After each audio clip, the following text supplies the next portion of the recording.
Qu'est-ce qui fait la valeur d'une chose ? Un bijou, une pièce d'or, une promenade en calèche ou un kilo de pommes ont tous une valeur exprimée par un prix, et c'est pourquoi on confond souvent valeur et argent. Ce prix est libellé dans une monnaie ou une devise. Chaque monnaie peut elle-même être évaluée dans n'importe quelle autre monnaie. Et ce qui est incroyable, c'est qu'aucune de ces monnaies n'a de réelle valeur. Nous sommes tous d'accord pour dire qu'un billet de 20 € vaut 20 €, mais ce billet en lui-même vaut à peine 90 centimes. De quoi payer l'encre et le papier. Oui, le solde sur votre application bancaire affiche 1 200 €. Pourtant, ce ne sont que quelques électrons, 3 fils de cuivre et de la céramique. L'argent est une promesse. Il ne vaut rien et pourtant il n'a jamais eu autant de valeur. Mais ça n'a pas toujours été comme ça et il est aussi possible que ça ne dure pas. Il fut un temps, du néolithique jusqu'au Moyen-Âge, où l'argent avait une odeur, celle des coquillages, du bois, de la pierre ou du métal frappé qui servait de monnaie. Ensuite, l'humanité a inventé la confiance en même temps que la banque. Et tout a changé, c'est à cet instant qu'est né l'argent moderne. Il a pris de nouvelles formes, il s'est dématérialisé et libéré de tout lien physique, et sa transformation s'est achevée quand l'ordinateur l'a numérisé à la fin du siècle dernier. C'est devenu une information. En même temps, son pouvoir a aussi changé de main. Ses maîtres ne sont plus les rois, les gouvernements ou les banques centrales, mais des banques commerciales et privées, un modèle récent qui a largement contribué à l'essor économique mondial, mais fondé sur de la dette, autrement dit sur rien, et même sur moins que rien. Prenez place, je vais vous raconter l'histoire de la plus grosse et la plus longue illusion de l'histoire de l'économie moderne. Cette histoire où l'argent est devenu une croyance si puissante qu'elle dépasse la foi. Mais avant d'aller plus loin, parlons d'un sujet inquiétant, vos données personnelles. Au cours de cette année, les données de millions de Français ont été exposées, Pôle emploi, SFR, Free, et ce n'est que la partie visible de l'iceberg. Ce que beaucoup ignorent, c'est qu'en ce moment même, des centaines d'entreprises appelées data brokers vendent vos informations privées. Nom, adresse, numéro de téléphone ou encore historique d'achat. Et quand ces données tombent entre de mauvaises mains, ça peut mener à des usurpations d'identité, des arnaques ciblées ou même du harcèlement. Et c'est là qu'intervient Incogni, notre partenaire qui révolutionne la protection des données. Son service automatisé contacte ces data brokers pour exiger la suppression de vos informations personnelles. Plus besoin de le faire manuellement, ce qui prendrait des centaines d'heures. Incogni s'occupe de tout et continue d'assurer que vos données restent privées. En ce moment, profitez d'une réduction exceptionnelle de 60% sur l'abonnement annuel avec le code MoneyRadar. C'est l'occasion idéale de reprendre le contrôle de vos données personnelles. Rendez-vous dans la description pour en profiter. Soyez les bienvenus sur MoneyRadar.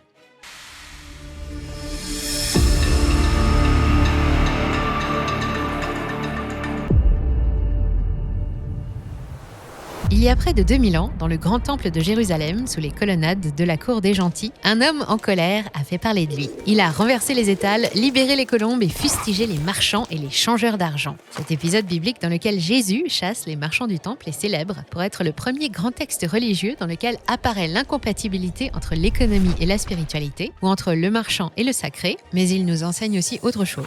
Il nous dit qu'à l'époque de Jésus, il existait déjà des changeurs, ce métier qui consiste à convertir les monnaies étrangères apportées par les pèlerins en monnaie locale, ici en shekel de Tyr, qui servait ensuite aux offrandes et à payer les taxes religieuses. Le changeur examinait la valeur des pièces, leur poids et leur authenticité, fixait le taux de change et prélevait une commission sur chaque échange. Un business très lucratif, faire de l'argent avec de l'argent, mais qui ne crée aucune richesse et qui n'existe que parce que l'argent existe. Mais l'histoire de l'argent est bien plus ancienne que les évangiles. Au début, il n'y avait pas de monnaie, seulement l'échange direct. Un outil contre une jarre d'huile. Un sac de céréales contre un mouton, ça marchait, mais ce n'était pas pratique. Il fallait que chacun ait exactement besoin de ce que l'autre possédait. Il fallait ensuite transporter, stocker, diviser des biens qui ne se divisaient pas. Et quand un objet se perdait, l'échange disparaissait avec lui. Alors, les hommes ont inventé autre chose. Des objets rares, durables, faciles à reconnaître, qu'on pouvait transmettre plusieurs fois, comme des coquillages, de l'or, mais aussi des pépites ou des éclats métalliques, des perles ou des pierres précieuses. Ils constituent la proto-monnaie ou paléomonnaie, quand une chose cesse d'être utile pour devenir échangeable et quand la valeur cesse d'être matérielle pour devenir sociale. Un coquillage n'éclaire pas une maison, mais il peut acheter 100 torches. La valeur d'usage laisse place à la valeur d'échange, mais ce n'est pas plus pratique que le troc. Les coquillages n'ont pas la même valeur partout, et même en beaucoup d'endroits, ils ne valent rien. Le commerce n'est pas simple quand il s'agit d'estimer combien vaut une cargaison de soie en épis de maïs ou en stère de bois. Une autre idée va alors naître, standardiser la monnaie. Le tournant s'opère il y a environ 2600 ans au cœur de l'Asie mineure, dans le royaume de Lydie,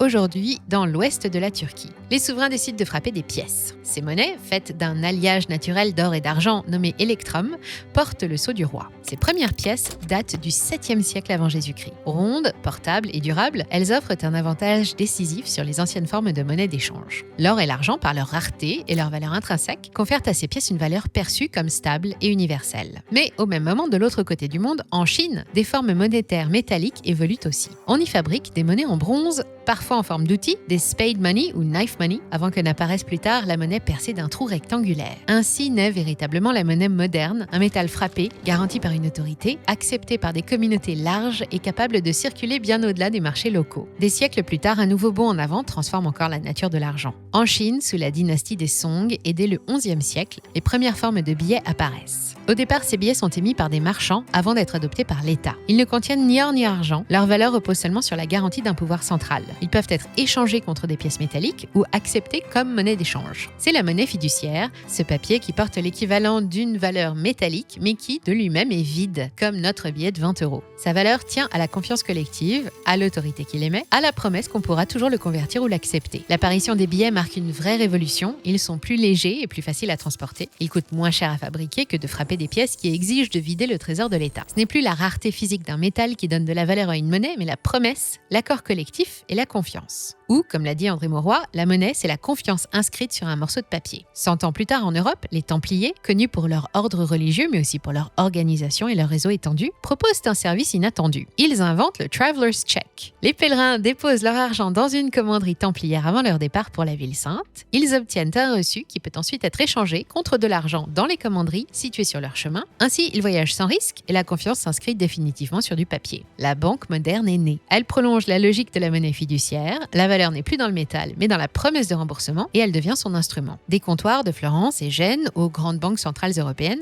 cette idée se généralise. Le papier devient l'écho de l'or et la confiance, le fondement de l'argent. Des siècles plus tard, cette confiance allait devenir la seule garantie. L'or s'efface et l'homme invente un argent créé à partir de rien. C'est là que commence l'ère moderne, l'histoire qui mène de la pièce de monnaie au Bitcoin. En 1944, le monde est épuisé par une guerre qui n'en finit pas. En Europe, toutes les devises sont secouées quand elles ne sont pas déjà tombées. Pour stabiliser le système monétaire occidental, les États-Unis décident d'offrir leur dollar comme étalon monétaire. Ce sont les accords de Bretton Woods.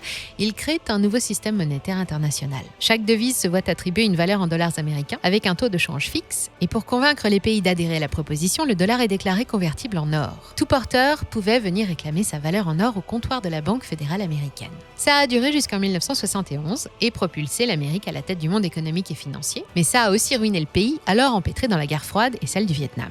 Dans un discours devenu célèbre, Nixon annonce la fin de la convertibilité. Il se passe alors deux choses. La première, c'est que désormais, l'argent ne vaut plus la confiance qu'il inspire aux autres États. La preuve en est que même non garanti, le monde a continué d'utiliser le dollar américain après 1971, le fameux avantage inacceptable que dénonce régulièrement la Chine. L'autre conséquence, c'est qu'à partir de 1971, la création monétaire n'a plus connu de limite. La monnaie est devenue purement fiduciaire. Elle s'est transformée en écriture comptable, en information, c'est devenu un concept. La quasi-totalité de la monnaie que nous utilisons n'existe pas physiquement. Ce sont des lignes de code, des données créées par des banques commerciales, supervisées par les banques centrales, échangées par les entreprises et les particuliers, stabilisées ou déstabilisées par les marchés. Comme l'argent n'a plus de forme, il devient plus facile de le manipuler, de le créer et de le faire voyager. Chaque jour, presque 7 000 milliards de dollars de devises s'échangent sur le Forex. C'est plus que le PIB de la France et de l'Inde réunis qui circulent en 24 heures. L'argent va désormais plus vite que les marchandises, plus vite que les containers, plus vite même que les décisions politiques. Quand une monnaie n'a plus d'ancrage matériel, ce ne sont plus les lingots qui lui donnent sa solidité, mais la force de celui qui l'émet, sa crédibilité, son armée, son influence diplomatique et commerciale.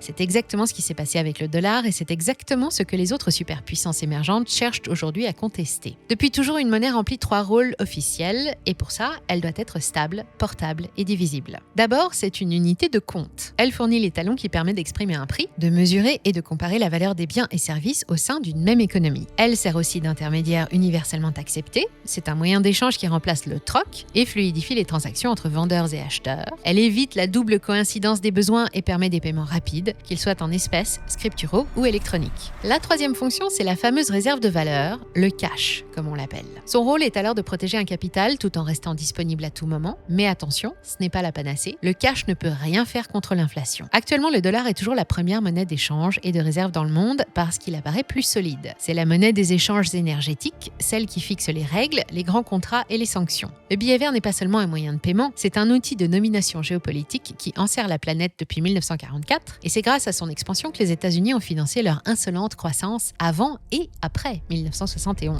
Il remplit tous les critères d'une monnaie parfaite, stable, divisible, acceptée partout pour l'instant parce qu'il n'est pas à l'abri pour autant. L'histoire monétaire montre qu'un grand nombre de devises, y compris des monnaies jadis dominantes, ont fini par disparaître ou perdre une grande partie de leur valeur au fil du temps. Souvent à cause de crises d'hyperinflation, de guerres, de faillites d'État ou d'unions monétaires comme les assignats, le mark de Weimar, les anciens dollars du Zimbabwe, le franc français, la drachme grecque ou la peseta. Le dollar n'y échappera pas. Mais cette fois, son déclin pourrait résulter d'une action volontaire. Ou plus précisément de la coordination d'un groupe de pays unis entre autres pour mettre fin au monopole mondial du billet vert.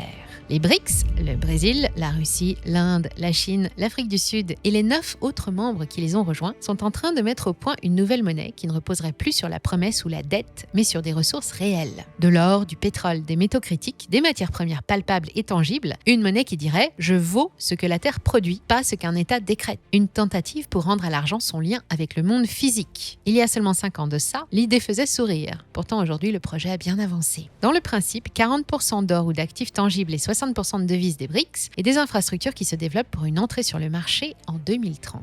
Après des siècles d'évolution pour le désincarner, l'argent pourrait-il redevenir une monnaie sonnante et trébuchante ? Si les BRICS avancent ou si les banques centrales accélèrent la numérisation de l'or physique, c'est possible. Mais le confort des échanges dématérialisés rend quand même la chose très improbable à court terme. Un retour total au physique nécessiterait une rupture majeure. Ce serait le symptôme d'une perte de confiance massive dans les monnaies fiduciaires et les systèmes financiers numériques. Pour que ça arrive, il faudrait catastrophe planétaire. Le défaut d'une superpuissance, une crise bancaire systémique pire qu'en 2008, une cyberattaque qui paralyserait les systèmes de paiement ou couperait le courant sur tout un continent, ou une tempête solaire comme celle de 1859. Des scénarios extrêmes, mais pas impossibles. Une combinaison de ces événements exigera un retour aux actifs tangibles, le seul moyen de restaurer la confiance, et dans ce cas, avantage aux BRICS. C'est aussi pourquoi l'or brille aujourd'hui plus que jamais, et ce faisant, il nous montre que la confiance est fragile. L'être humain reste attaché au concret, à ce qu'il peut tenir dans sa main. Un tien vaut mieux que 2 tu l'auras, c'est dans sa nature, et l'or, c'est la réserve ultime. Malgré sa démonétisation et toutes les tentatives d'abandon, il a toujours gardé sa place dans notre cœur, bien caché, mais bien là. Avant, c'était la rareté qui donnait confiance. L'or brillait parce qu'il était rare, impossible à contrefaire.